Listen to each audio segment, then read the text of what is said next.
Graça e paz, meus amados irmãos da Igreja Batista Nova Jerusalém e a todos que forem alcançados por esse estudo que é baseado na Escola de Líderes da Primeira Igreja Batista de Curitiba.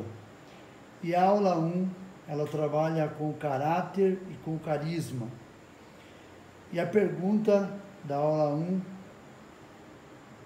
como líder, eu, um servo? Você já pensou nisso? Já pensou que como líder, acima de tudo, você terá que ser um servo? Vamos aos assuntos da aula de hoje. Eu, um servo. Número 2, que serão nas próximas aulas: desafio, vida de oração e crescimento, a palavra de Deus, o fruto do Espírito e o caráter cristão, os dons espirituais, teste de dons e análise de sua forma. Mas vamos à aula de hoje, que nos fala eu, um servo. Vamos à aula de hoje. Você vai ver que nessa aula nós vamos usar diretamente a palavra de Deus. Os objetivos da aula: desenvolver a partir de textos bíblicos o conceito de liderança servidora proposto por Jesus. Nós temos que aprender que líder não é líder para ser servido, mas líder é para servir. E o próprio Jesus nos deixou esse exemplo. Também nessa aula nós vamos comparar o conceito secular e bíblico de servo. O que é ser servo no mundo secular e o que a Bíblia fala-nos a respeito de ser servo. E estimular a reflexão sobre o contraste entre o serviço cristão e a hierarquia que existe no mundo secular. Vamos em frente.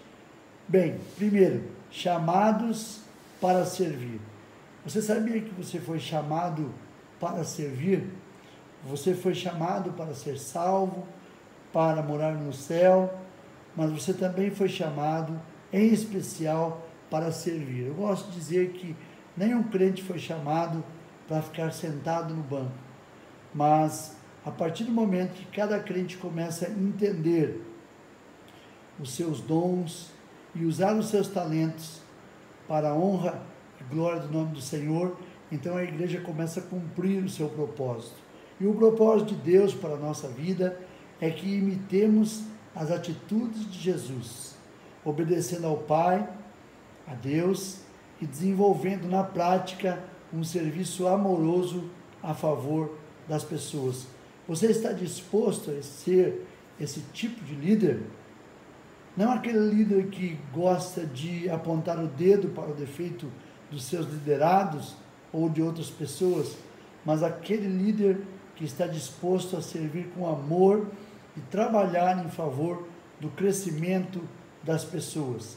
Em João 15, versículo 16, Jesus diz: vocês não me escolheram, mas eu os escolhi para irem e darem fruto, fruto que permaneça, a fim de que o Pai lhes conceda o que pedirem em meu nome. Então, nós temos que entender, amados irmãos, que não fomos nós que escolhemos a Jesus. Isso traria para nós algum tipo de orgulho, de vantagem, mas foi o Senhor que nos escolheu. E para que Ele nos escolheu? Para que Deus nos escolheu? Qual é o propósito? Nós temos que entender esse propósito. O propósito de sermos escolhidos é para que a gente vá e dê fruto. E que tipo de fruto? Fruto que permaneça, fruto que se mantenha. Então, a fim de que o Pai conceda aquilo que vocês pedirem no nome, no próprio nome de Jesus. Eu, um servo, o que vem à mente quando você ouve a palavra servo? O que você pensa? Não é? Geralmente, a ideia de servo é alguém que vai ter que se humilhar, que vai ter que ficar debaixo das normas de outras pessoas, enfim. E quando se fala do mundo secular, ainda é pior a ideia que se tem a respeito de ser um servo. Ninguém entra numa empresa para ser um servo, mas você foi chamado, escolhido por Deus para ser um servo. Lucas 17, 7 a 11, diz assim: qual de vocês que tendo um servo que esteja arando ou cuidando das ovelhas, lhe dirá, quando ele chegar do campo, vem agora e sente-se para comer? Pelo contrário, não dirá, prepare o meu jantar, apronte-se, sirva-me enquanto como e bebo. Depois disso, você pode comer e beber?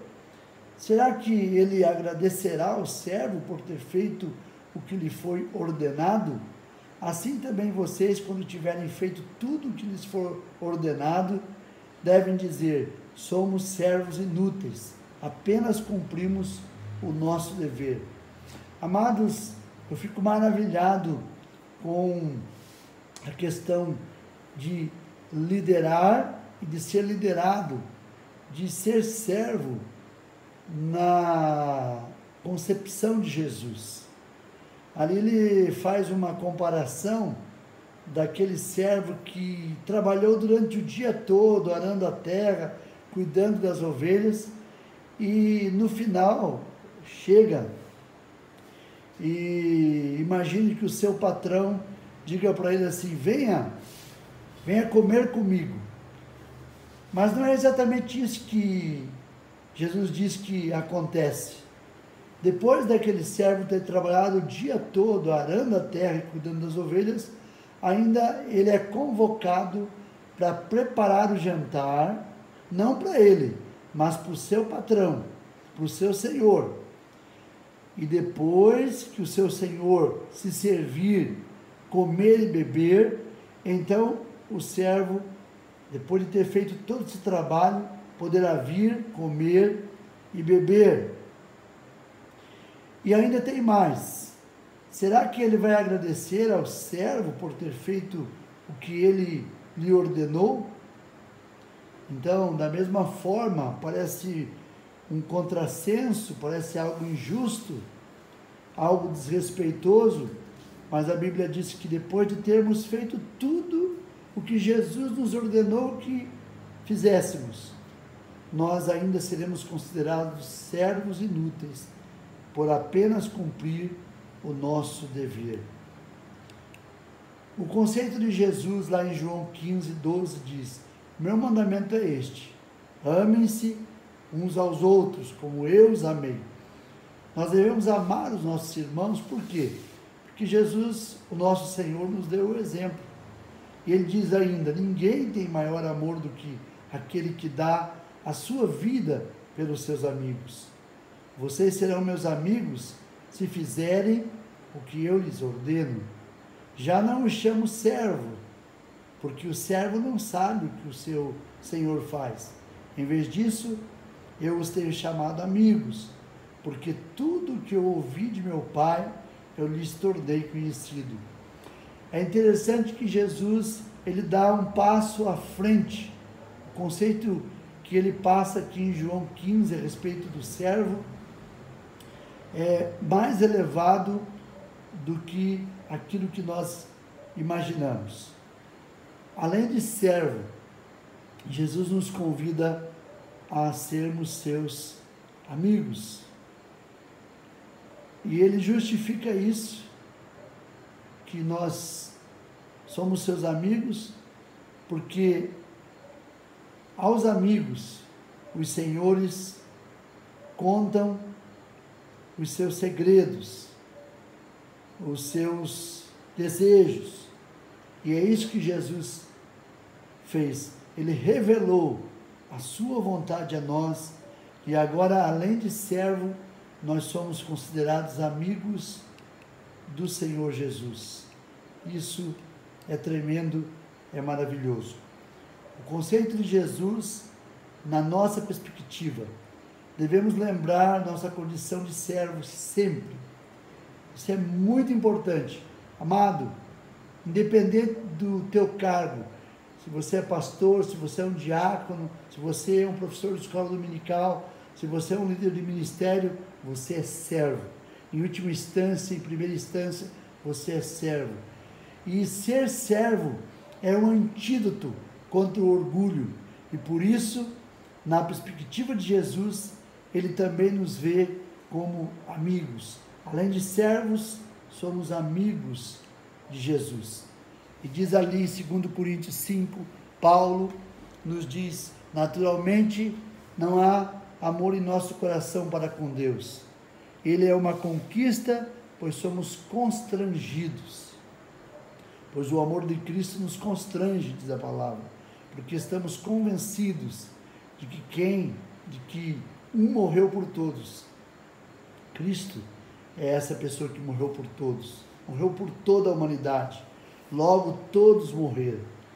Ele morreu por todos para que aqueles que vivem já não vivam mais para si mesmos, mas para aquele que por eles morreu e ressuscitou. Então, nós temos uma dívida, por assim dizer, com Jesus, e por isso somos seus servos, e por isso servimos, e por isso nós dizemos: Senhor, nós estamos dispostos a fazer o teu querer.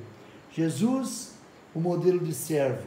João 13, 14 e 15 diz: ora, se eu, ele está falando dele, de Jesus, dele mesmo, Senhor, se eu, que sou Senhor e Mestre, vos lavei os pés, vós deveis também lavar os pés uns dos outros, porque eu vos dei o exemplo para que eu vos fiz, façais como eu vos fiz, façais vós também.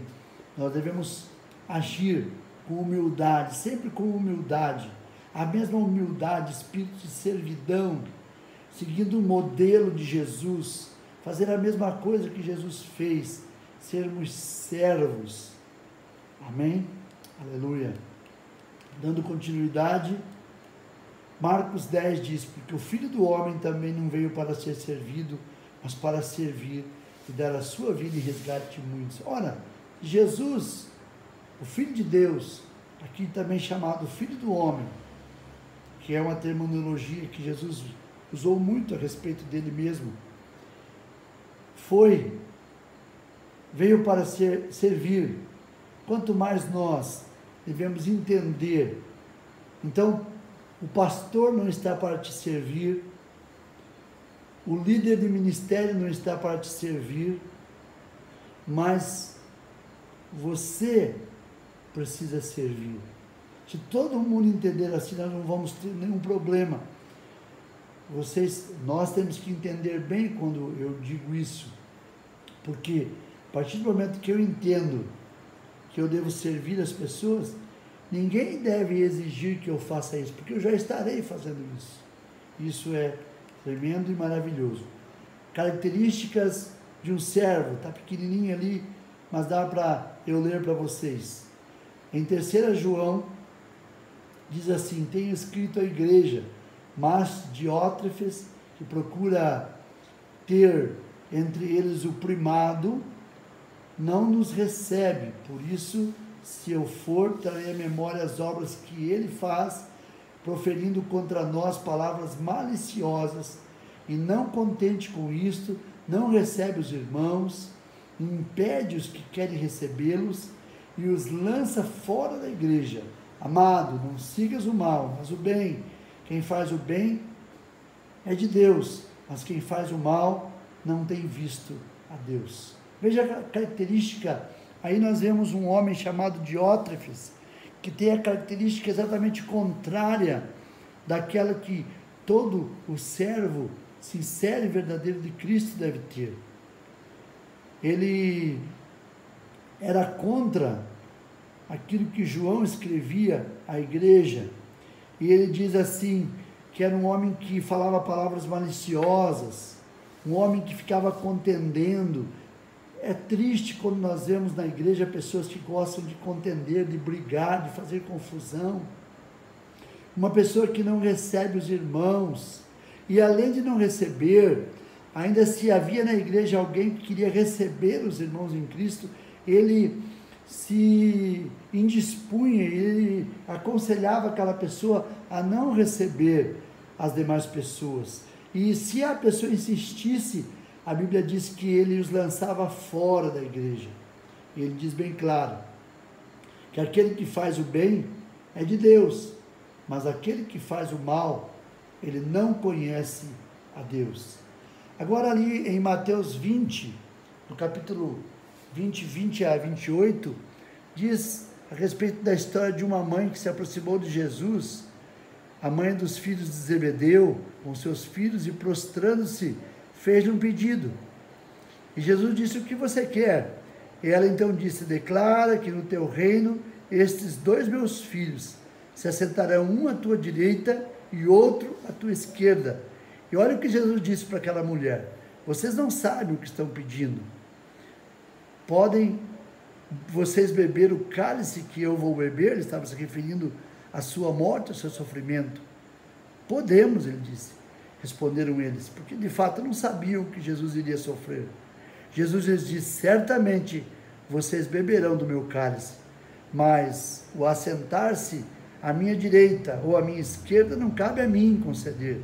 Esses lugares pertencem àqueles para quem foram preparados por meu Pai. E continuando, diz que quando os outros 10 discípulos ouviram isso, eles ficaram indignados com os 2 irmãos. E Jesus os chamou e disse: vocês sabem que os governantes das nações as dominam, e as pessoas importantes exercem poder sobre elas. Não será assim entre vocês. Pelo contrário, olha a lição que Jesus traz para aqueles homens. Quem quiser tornar-se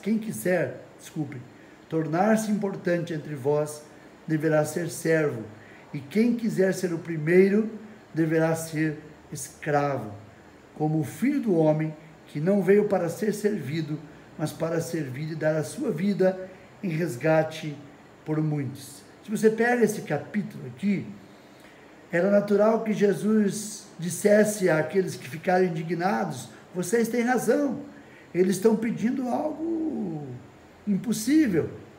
Mas pelo contrário, Jesus os confronta, né, com a sua palavra, com a sua sabedoria, e diz a ele que no reino de Deus, na obra de Deus, as coisas são diferentes, elas são invertidas.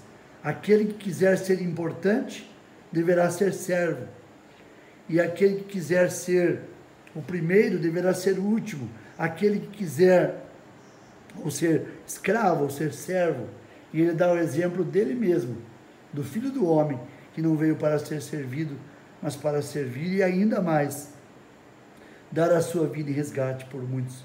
Como nós estamos precisando de servos assim em nossas igrejas, de modo geral, não temos visto isso acontecer.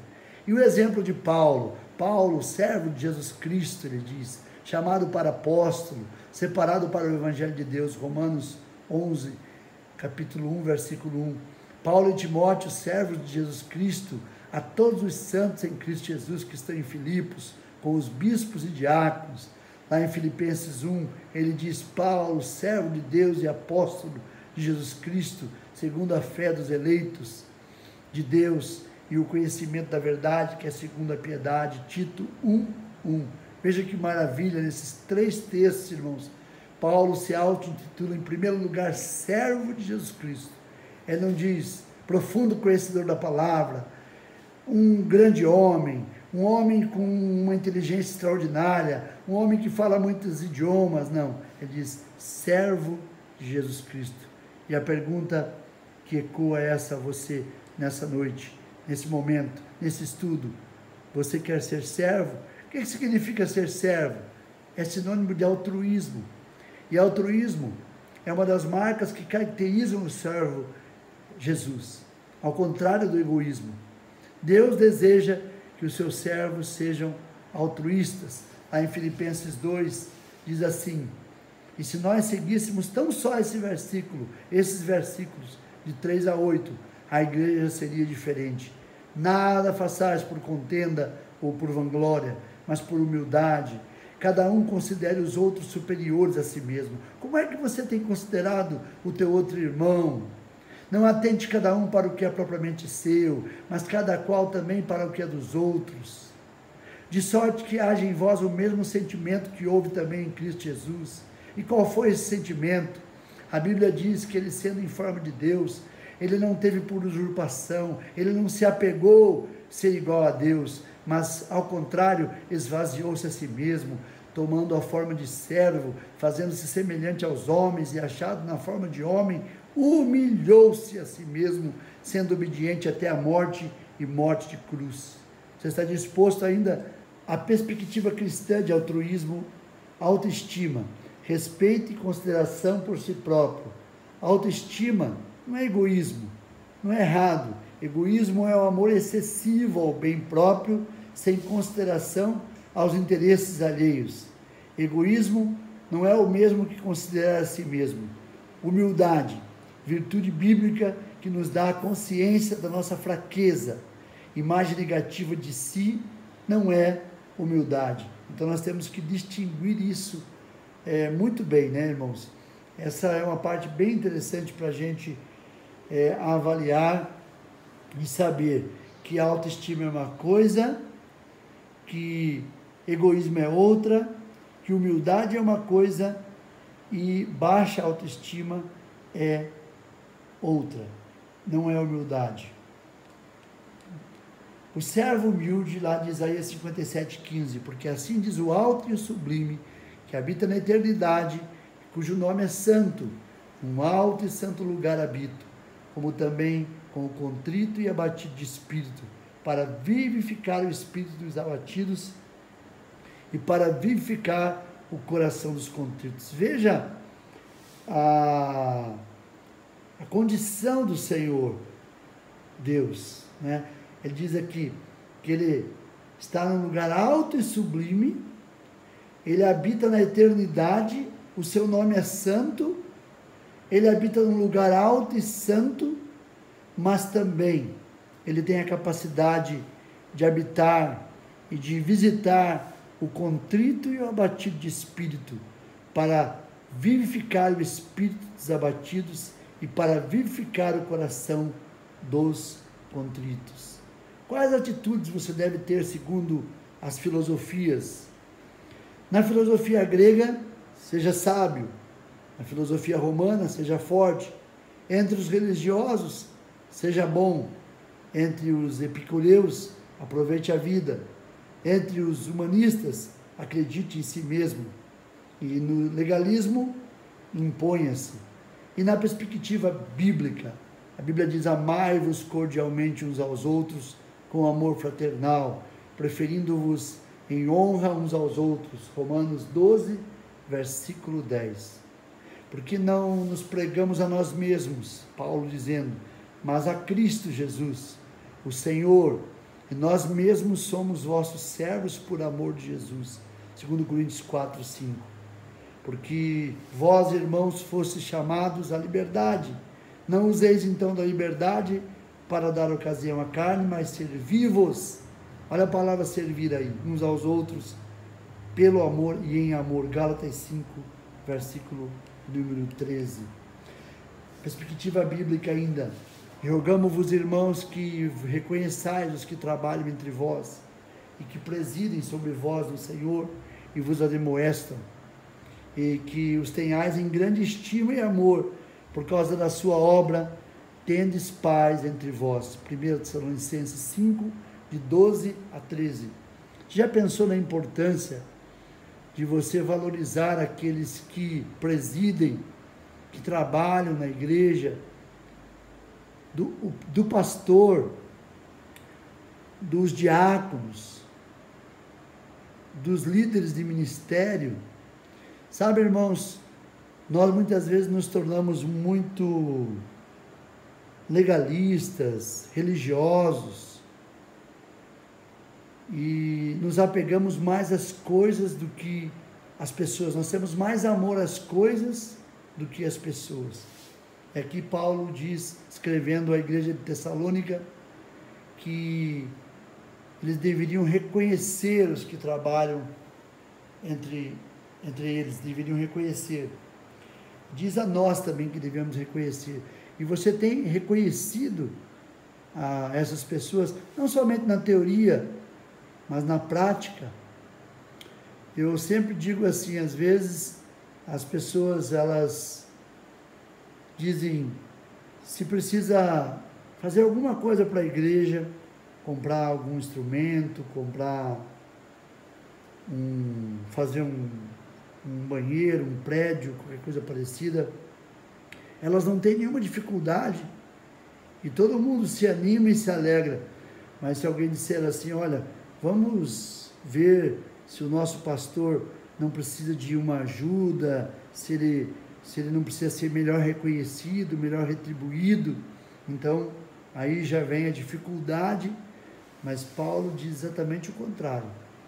Reconheçam os que presidem sobre vós e tenham eles em grande estima e amor. Amor é prático, não existe amor na teoria. O amor é prático. Jesus, ele sempre amou na prática. Em Hebreus 10 diz, e considerando-nos uns aos outros, para nos estimularmos ao amor e às boas obras, não deixando a nossa congregação, como é costume de alguns, antes demonstrando-nos uns aos outros, e tanto mais quanto vede que se aproxima aquele dia. Quando ele fala em Hebreus 10, 24 e 25, aquele dia, ele está falando da volta de Cristo, do dia final. Ele diz aqui que nós devemos nos considerar uns aos outros, praticando o amor, boas obras. E um exemplo, um item importante que o autor aos Hebreus fala aqui, não deixe a sua congregação por motivo fútil, ou por qualquer motivo. Fique firme. Em Romanos diz, porque nenhum de nós vive para si, e nenhum morre para si. E finalmente, o exercício para a sua reflexão. Destaque a característica que você considera o maior desafio na sua vida como servo de Cristo. Avalie a sua vida. Qual tem sido a tua maior dificuldade para você ser um servo de Cristo? Que Deus o abençoe. Essa é a nossa primeira aula de liderança da Igreja Batista Nova Jerusalém, e que esse vídeo possa servir a muitos e muitos outros líderes e a muitas outras igrejas, no nome de Jesus. Um grande abraço.